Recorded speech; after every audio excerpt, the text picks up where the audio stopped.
ಎಲ್ಲರಿಗೂ ನಮಸ್ಕಾರ.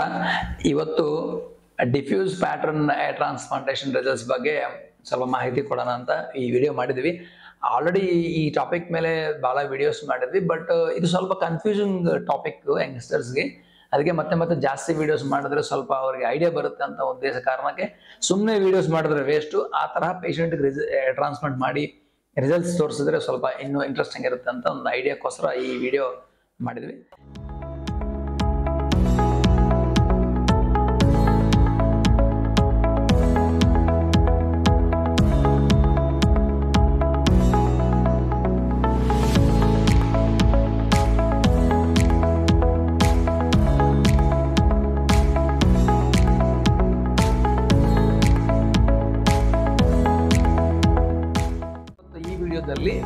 ಸೆಲೆಕ್ಟ್ ಮಾಡಿದ ಕೇಸ್ ಇಂಪಾರ್ಟೆಂಟ್ ಏನಂದ್ರೆ, ನಂಬರ್ 1 ಪಾಯಿಂಟ್ ಏನಂದ್ರೆ ಡಿಫ್ಯೂಸ್ಡ್ ಪ್ಯಾಟರ್ನ್ ಹೇರ್ ಲಾಸ್. ಇವರಿಗೆ ಡಿಫ್ಯೂಸ್ ಪ್ಯಾಟರ್ನ್ ಬಾಲ್ನೆಸ್ ಅಂತ ಹೇಳ್ಬೋದು. ಈಗ ಡಿಫ್ಯೂಸ್ ಪ್ಯಾಟರ್ನ್ ಬಾಲ್ನೆಸ್ ಅಂದ್ರೆ ಏನಂದ್ರೆ, ಹೇರ್ ಫುಲ್ ಡೆನ್ಸಿಟಿ ಇರಲ್ಲ, ಕಡಿಮೆ ಆಗುತ್ತೆ. 50%, 60%, 70% ಹೇರ್ ಹೋಗಿರ್ತದೆ. ಅಲ್ಲಿ ಸ್ವಲ್ಪ 20-30% ಮಾತ್ರ ಡೆನ್ಸಿಟಿ ಇರುತ್ತೆ. ಅದು ಡಿಫ್ಯೂಸ್ಡ್ ಪ್ಯಾಟರ್ನ್ ಬಾಲ್ನೆಸ್ ಅಂತ ಹೇಳ್ತೀವಿ. ಆದ್ರೆ ಇಂಪಾರ್ಟೆಂಟ್ ಏನಂದ್ರೆ, ಬ್ಯಾಕ್ ಸೈಡ್ ಡೋನರ್ ಮಾತ್ರ ಥಿಕ್ ಇರುತ್ತೆ.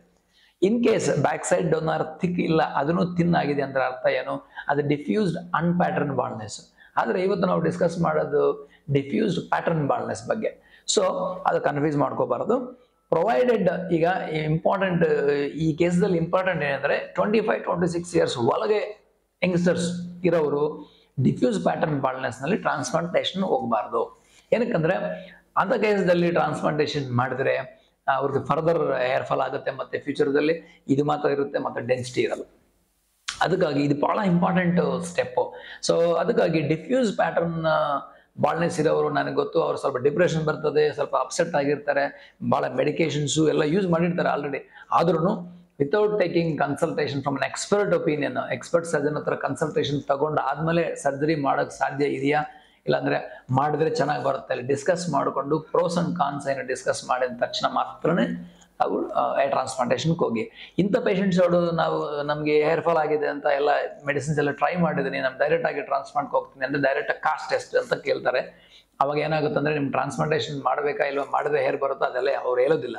ಅದಕ್ಕಾಗಿ ಫಸ್ಟ್ ಕನ್ಸಲ್ಟೇಷನ್ ತಗೊಂಡು ಇದರಲ್ಲಿ ಏನು ಪ್ರೋಸ್ ಇದೆ, ಏನು ಕಾನ್ಸ್ ಇದೆ ಅಂತ.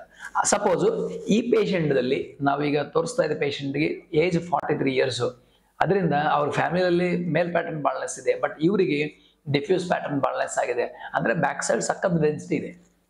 ಸೊ ಅದರಿಂದ ಏಜು ಜಾಸ್ತಿ ಇದೆ, ಅದರಿಂದ 100% ನಾವು ಟ್ರಾನ್ಸ್ಪ್ಲಾಂಟೇಷನ್ಗೆ ಹೋಗ್ಬೋದು. ಸೊ ಆ ರೀತಿ ಇವರಿಗೆ ನಾವು ಟ್ರಾನ್ಸ್ಪ್ಲಾಂಟೇಷನ್ ಮಾಡಿದ್ವಿ.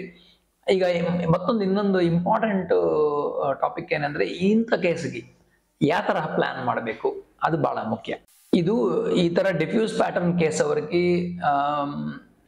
ಪ್ಲಾನಿಂಗ್ ಬಹಳ ಮುಖ್ಯ. ಪ್ಲಾನಿಂಗ್ ಅಂದ್ರೆ ಏನು? ಬಹಳ ಕಾಮನ್ ಜನ ಏನ್ ಅನ್ಕೊಂತಾರಂದ್ರೆ, ಟ್ರಾನ್ಸ್ಪ್ಲಾಂಟೇಷನ್ ಅವ್ರಿಗೆ ಒಂದೇ ತರ ಕಾಣ್ತದೆ, ಟ್ರಾನ್ಸ್ಪ್ಲಾಂಟೇಷನ್ ಅಷ್ಟೇ. ಬಟ್ ಅದರಲ್ಲಿ ಟ್ರಾನ್ಸ್ಪ್ಲಾಂಟೇಷನ್ ಟೆಕ್ನಿಕ್ಸ್ ಬಗ್ಗೆ ನಾನು ಹೇಳ್ತಾ ಇಲ್ಲ, ಟ್ರಾನ್ಸ್ಪ್ಲಾಂಟೇಷನ್ ಪ್ಲಾನಿಂಗ್ ಅಂಡ್ ಡಿಸೈನ್. ಈಗ ಹೆಂಗಂದ್ರೆ, ಮನೆ ಅಂದ್ರೆ ಎಲ್ಲರಿಗೆ ಮನೆ ಒಂದೇ, ಬಟ್ ಡಿಫ್ರೆಂಟ್ ಡಿಸೈನ್ಸ್ ಇರ್ತವೆ. ನಿಮ್ ಪ್ರಕಾರ ಡಿಸೈನ್ ಬೇರೆ ಇರುತ್ತೆ, ಅವ್ರ ಪ್ರಕಾರ ಡಿಸೈನ್ ಬೇರೆ ಇರುತ್ತೆ. ಸೇಮ್ ತರ ಏರ್ ಟ್ರಾನ್ಸ್ಪ್ಲಾಂಟೇಷನ್ ಅಲ್ಲಿ ಆ ತರ ಒಳ್ಳೆ ಡಿಸೈನ್ಸ್ ಎಲ್ಲ ಮಾಡೋದು ಸಾಧ್ಯ ಇಲ್ಲ, but only with one design ಇಂದಾನೆ ನಿಮ್ಗೆ ಹೇರ್ ಬರುತ್ತೆ. ಅದು ನಿಮ್ ಸರ್ಜನ್ ಗೊತ್ತು, ಅದು ಈಚ್ ಪರ್ಸನ್ಗೆ ಬೇರೆ ಬೇರೆ ಇರುತ್ತೆ. ಅಂದ್ರೆ ಏನು, ಈ ಪೇಷಂಟ್ ಪ್ರಕಾರ ಫೇಶಿಯಲ್ ಪ್ರೊಫೈಲ್ ನೋಡ್ಬಿಟ್ಟು ಅವ್ರ skin colour contrast, hair colour contrast ಆಗ್ಲಿ, ಮತ್ತೆ ಪ್ರೊಫೈಲ್ ಹೆಂಗಿದೆ ಅವ್ರದ್ದು, ಫ್ಯೂಚರ್ ಹೇರ್ ಲಾಸ್ ಇದೆ, ಅದ್ರ ಬಗ್ಗೆ ಸ್ವಲ್ಪ ನಾವು ಮೆಜರ್ಮೆಂಟ್ಸ್ ಎಲ್ಲ ಮಾಡಿಕೊಂಡು ಡೈರೆಕ್ಟ್ ವಿಜುವಲ್ಸ್ ನೋಡಿ, ಮತ್ತೆ ಫೋಟೋಗ್ರಫಿ ಮಾಡಿ ಸ್ವಲ್ಪ ಎಲ್ಲೆಲ್ಲಿ ಬಾಲ್ನೆಸ್ ಜಾಸ್ತಿ ಕಾಣ್ತಾ ಇದೆ ನೋಡ್ಬಿಟ್ಟು ಇದೆಲ್ಲ ಕ್ಯಾಲ್ಕುಲೇಟ್ ಮಾಡಿ, ಆವಾಗ ಹೇರ್ ಲೈನ್ ಹೆಂಗೆ ಡಿಸೈನ್ ಮಾಡಬೇಕು, ಬೇರೆ ಸೈಡ್ಸ್ ನಲ್ಲಿ ಎಷ್ಟು ಡೆನ್ಸಿಟಿ ಬರಬೇಕೆಲ್ಲ ಡಿಸೈಡ್ ಮಾಡ್ತೀವಿ. ಈ ಪೇಷಂಟ್ಗೆ ಪ್ಲಾನಿಂಗ್ ಏನಕ್ಕೆ ಮುಖ್ಯ ಅಂದ್ರೆ, ನೋಡಿದ್ರೆ ಎಲ್ಲ ಕಡೆ ಬಾಲ್ನೆಸ್ ಕಾಣ್ತಾ ಇದೆ, ಬಟ್ ಎಲ್ಲಿ ಇಂಪ್ಲಾಂಟ್ ಮಾಡಿದ್ರೆ ಪರ್ಫೆಕ್ಟ್ ಡೆನ್ಸಿಟಿ ಬರುತ್ತೆ ಅಂತ ಹೇಳೋದು ಬಹಳ ಕಷ್ಟ. ಅದಕ್ಕೆ ಎಕ್ಸ್ಪರ್ಟ್ ಹ್ಯಾಂಡ್, ಪ್ಯಾಷನೇಟ್ ಸರ್ಜನ್ ಬೇಕು ನಿಮಗೆ. ಈ ಪೇಷಂಟ್ಗೆ ಪ್ಲಾನ್ ಮಾಡುವಾಗ frontal hair line hair transplant ಮಾಡ್ಬೇಕಂತ ಡಿಸೈನ್ ಮಾಡಿ ಪ್ಲಾನ್ ಮಾಡಿದ್ವಿ. Lateral side, left to right side ನೋಡಿದ್ರೆ ಅಲ್ಲಿ ಗ್ಯಾಪ್ ಇದೆ ಫುಲ್ಲು, ಅಲ್ಲಿನೂ ಹೇರ್ ಟ್ರಾನ್ಸ್ಪ್ಲಾಂಟ್ ಮಾಡಲೇಬೇಕು. ಅಲ್ಲಿ ಆಂಗ್ಯುಲೇಷನ್ಸ್ ಬೇರೆ ಇದೆ, ಫ್ರಂಟ್ ಆಂಗ್ಯುಲೇಷನ್ಸ್ ಬೇರೆ ಇದೆ. ಸೊ ರೈಟ್ ಬೇರೆ ಇದೆ, ಲೆಫ್ಟ್ ಬೇರೆ ಇದೆ. ಅದೆಲ್ಲ ನಾವು ಬಿಫೋರ್ ಟ್ರಾನ್ಸ್ಪ್ಲಾಂಟೇಷನ್ ಮಾರ್ಕ್ ಮಾಡಿಕೊಂಡು ಪ್ಲಾನ್ ಡಿಸೈನ್ ಮಾಡ್ಕೋಬೇಕು.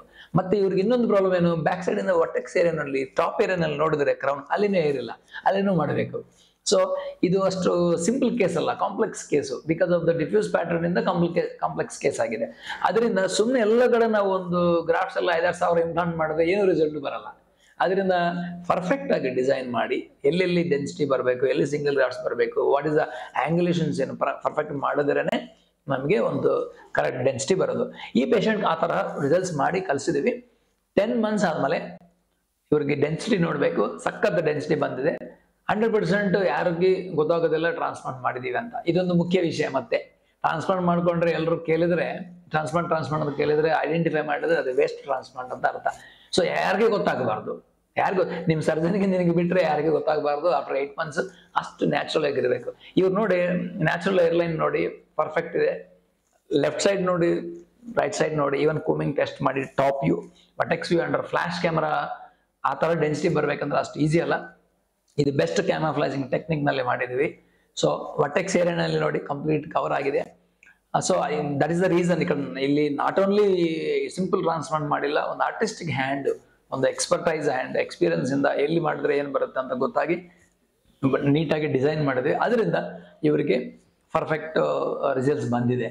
ಇನ್ ದ ಕೇಸ್ಗೆ ಏನಾದರೂ ಫ್ಯೂಚರ್ನಲ್ಲಿ 5-6 ವರ್ಷ ಆದಮೇಲೆ ಹೇರ್ ಹೋದ್ರೂ ಸೆಕೆಂಡ್ ಟೈಮ್ ಮಾಡೋ ಅವಕಾಶ ಇರುತ್ತೆ ಆರಾಮಾಗಿ. ಇನ್ನು 15-20 years ಅವ್ರಿಗೆ ಏನೂ ಆಗೋದಿಲ್ಲ. ಸೊ ಅದರಿಂದ ಈಗ ಬ್ಯಾಕ್ ಸೈಡ್ ಗ್ರಾಫ್ಟ್ಸ್ ತಗೊಂಡು ಯಾರಾದ್ರೆ ಬ್ಯೂಟಿಫುಲ್ ಆಗಿ ಯುಟಿಲೈಸ್ ಮಾಡ್ಕೊಂತಾರೋ ಆ ಥರ ಯುಟಿಲೈಸ್ ಮಾಡಬೇಕಿಲ್ಲ ಅಂದ್ರೆ ವೇಸ್ಟ್ ಆಗುತ್ತೆ ರಾ ಮೆಟೀರಿಯಲ್, ಅವಾಗ ಒಳ್ಳೆ ರಿಸಲ್ಟ್ಸ್ ಬರುತ್ತೆ ಅಂತ ಒಂದು ಎಕ್ಸಾಂಪಲ್ ಈ ಕೇಸ್. ಕನ್ಕ್ಲೂಷನ್, ಈ ವಿಡಿಯೋದಿಂದ ಕನ್ಕ್ಲೂಷನ್ ಏನಂದ್ರೆ, ಇಂಪಾರ್ಟೆಂಟ್ ಪಾಯಿಂಟ್ ನೋಟೆಡ್ ಏನಂದ್ರೆ, ಡಿಫ್ಯೂಸ್ ಪ್ಯಾಟರ್ನ್ ಬಾಲ್ನೆಸ್ ಇರೋರು ಇದೆಲ್ಲ ನಾವು ಹೇಳ್ಬೋದು, ಬಟ್ ಪೇಷಂಟ್ಗೆ ಅರ್ಥ ಆಗೋದಿಲ್ಲ ಯಾವುದು ಡಿಫ್ಯೂಸ್ ಪ್ಯಾಟರ್ನು, ಯಾವುದು ಡಿಫ್ಯೂಸ್ ಅನ್ ಪ್ಯಾಟರ್ನು, ಯಾವುದು ಮೇಲ್ ಪ್ಯಾಟರ್ನ್ ಅಂತ. ಕನ್ಸಲ್ಟೇಷನ್ ನಲ್ಲಿ ಗೊತ್ತಾಗುತ್ತೆ. ಡಿಫ್ಯೂಸ್ ಪ್ಯಾಟರ್ನ್ ಬಾಲ್ನೆಸ್ ಇದ್ರೆ ಲೆಸ್ ದ್ಯಾನ್ 25-26 years ಟ್ರಾನ್ಸ್ಪ್ಲಾಂಟೇಷನ್ಗೆ ಹೋಗ್ಬೇಡ. In case male pattern baldness ಮಾಡೋದಿಲ್ಲ, ಮಿನಿಮಮ್ ಏಜ್ 25.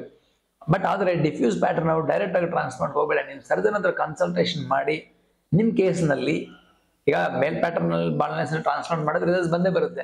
ಇದರಲ್ಲಿ ನಮ್ಮ ಕೇಸ್ನಲ್ಲಿ ಚೆನ್ನಾಗಿ ಬರುತ್ತಾ ಇಲ್ವಾ, ನಿಮ್ಗೆ ಪ್ರಕಾರ ಟ್ರಾನ್ಸ್ಪ್ಲಾಂಟೇಷನ್ ಒಂದೇ ಥರ ಕಾಣುತ್ತೆ, ಬಟ್ ಈಚ್ ಪರ್ಸನ್ಗೆ ಪ್ಲಾನ್ ಡಿಫ್ರೆಂಟ್, ಅದು ಇಂಪಾರ್ಟೆಂಟು. ಈ ಪೇಷಂಟ್ನಲ್ಲಿ ಏನಕ್ಕೆ ಮಾಡಿದ್ವಿ ಅಂದರೆ ಏಜ್ 43 years, ಅದು ಇಂಪಾರ್ಟೆಂಟ್, ಅದಕ್ಕೆ ಮಾಡಿದ್ವಿ. ಡೋನರ್ ಪರ್ಫೆಕ್ಟ್ ಇದೆ. ನೆಕ್ಸ್ಟ್ ಏನಂದ್ರೆ, ಸುಮ್ಮನೆ ಟ್ರಾನ್ಸ್ಪ್ಲಾಂಟೇಷನ್ ಮಾಡಿದ್ರೆ ಡಿಫ್ಯೂಸ್ ಪ್ಯಾಟರ್ನ್ ಕೇಸ್ನಲ್ಲಿ ರಿಸಲ್ಟ್ಸ್ ಬರಲ್ಲ. ಯಾಕಂದ್ರೆ ಇಲ್ಲಿ ಟ್ರಾನ್ಸ್ಪ್ಲಾಂಟೇಷನ್ ಟೆಕ್ನಿಕಲ್ ಇಂಪಾರ್ಟೆಂಟು, ಇಲ್ಲಿ artistic design important, plan important, meticulous ಆಗಿ ಇಂಪ್ಲಿಮೆಂಟೇಷನ್ ಇಂಪಾರ್ಟೆಂಟು. ಸೊ ಅದರಿಂದ ಕನ್ಸಲ್ಟೇಷನ್ ಮಾಡಿಕೊಂಡು ನಿಮ್ಮ ಒಳ್ಳೆ ಸರ್ಜನ್ ಹತ್ರ doctor has some ideas and points, ಅಂದ್ರೆ ಎಲ್ಲರಿಗೂ ಮಾಡೋಕ್ಕೆ ಸಾಧ್ಯ ಇಲ್ಲ. ಮತ್ತೆ ಅದೊಂದು ಆರ್ಟಿಸ್ಟಿಕ್ ಹ್ಯಾಂಡ್ ಇರ್ಬೋದು, ಇಲ್ಲಾಂದ್ರೆ ಪ್ಯಾಷನೇಟ್ ಇರ್ಬೋದು. ಸೊ ಅದೆಲ್ಲ ನಾವು ನೋಡಿ ಡಿಫ್ರೆಂಟ್ ಆಂಗಲ್ನಲ್ಲಿ ನೋಡಿ, ಎಸ್ಥೆಟಿಕ್ ಸೆನ್ಸ್ ಇರಬೇಕು ನಿಮ್ಮ ಸರ್ಜನ್ಗೆ. ನೋಡಿದ ತಕ್ಷಣ ಇದು ಚೆನ್ನಾಗಿದೆ ಇಲ್ವಾ ಅಂತ ಎಸ್ಥೆಟಿಕ್ ಸರ್ಜನ್ಗೆ ಆ ಸೆನ್ಸ್ ಇರುತ್ತೆ. ಸೊ ಅಂಥವ್ರ ಹತ್ರ ಹೋಗಿ ಕನ್ಸಲ್ಟೇಷನ್ ತಗೊಂಡು ಟ್ರಾನ್ಸ್ಪ್ಲಾಂಟೇಷನ್ ಮಾಡಿಕೊಂಡ್ರೆ ಒಳ್ಳೇದು. ಡೌಟ್ ಏನು ಬಂದ್ರೂ ಡೈರೆಕ್ಟ್ ಆಗಿ ನಿಮಗೆ ಅವಕಾಶ ಇದ್ದರೆ ಡಾಕ್ಟರ್ ಹತ್ರ ಭೇಟಿ ಮಾಡೋ ಅವಕಾಶ ಇದ್ದರೆ ಆರಾಮಾಗಿ ಮಾಡಿಕೊಂಡು ಡಿಸ್ಕಷನ್ ತಗೋಬೋದು. ಅದರಲ್ಲಿ ಏನು ತಪ್ಪಿಲ್ಲ. ಯಾಕಂದ್ರೆ ಟ್ರಾನ್ಸ್ಪ್ಲಾಂಟೇಷನ್ ಡಿಲೇ ಮಾಡೋರು ಏನೂ ಆಗೋದಿಲ್ಲ. ಸೊ ಅದು ಮೇನ್ ಕನ್ಕ್ಲೂಷನ್ ಈ ವಿಡಿಯೋನಲ್ಲಿ. ಡಿಫ್ಯೂಸ್ ಪ್ಯಾಟರ್ನ್ ಅವ್ರಿಗೆ ಟ್ರಾನ್ಸ್ಪ್ಲಾಂಟೇಷನ್ ಮಾಡ್ಬೋದು, ಲಿಮಿಟೇಷನ್ಸ್ ಏನು, ಆ ಪ್ಲಾನು ಅದು ಇದು ನಿಮ್ಮ ಡಾಕ್ಟರ್ ಹೇಳ್ತಾರೆ ಅಂತ ಹೇಳ್ತಾ ಇದ್ದೀನಿ. Thanks for watching videos. Thank you.